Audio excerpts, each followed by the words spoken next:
آپ کو رسول کریم صلی اللہ علیہ وآلہ وسلم کے عظیم معجزے واقعہ معراج کے بارے میں بتائیں گے۔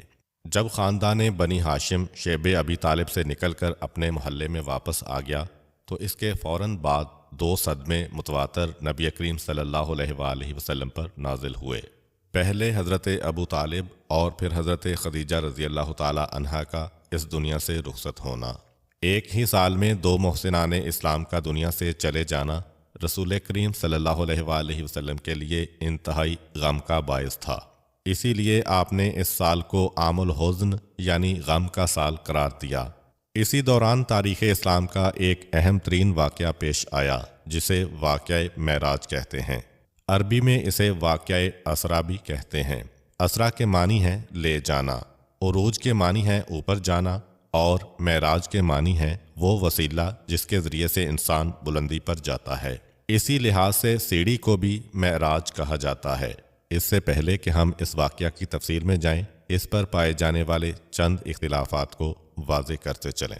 اس میں ایک اختلاف تو یہ ہے کہ کیا واقعہ اسرا اور واقعہ معراج ایک ہی مرتبہ پیش آیا یا یہ 2 الگ الگ واقعات ہیں۔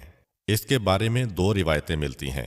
کچھ علماء کہتے ہیں کہ ایک دفعہ یہ واقعہ پیش آیا تھا کہ پیغمبر اسلام کو مکے سے بیت المقدس لے جایا گیا، وہ الگ واقعہ ہے، اور ایک مرتبہ پیغمبر اسلام کو مکے سے آسمانوں پر لے جایا گیا، وہ الگ واقعہ ہے۔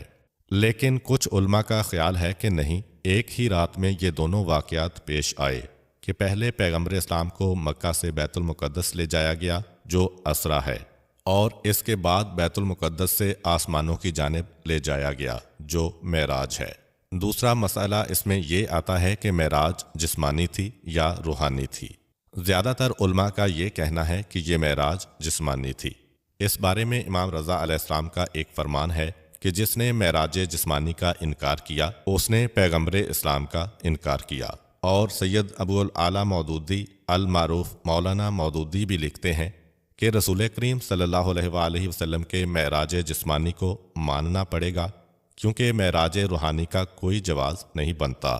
وہ لکھتے ہیں کہ جو لوگ پیغمبر اسلام کی معراج کو روحانی سمجھتے ہیں ان کے پاس 2 ہی بڑی دلیلیں ہیں۔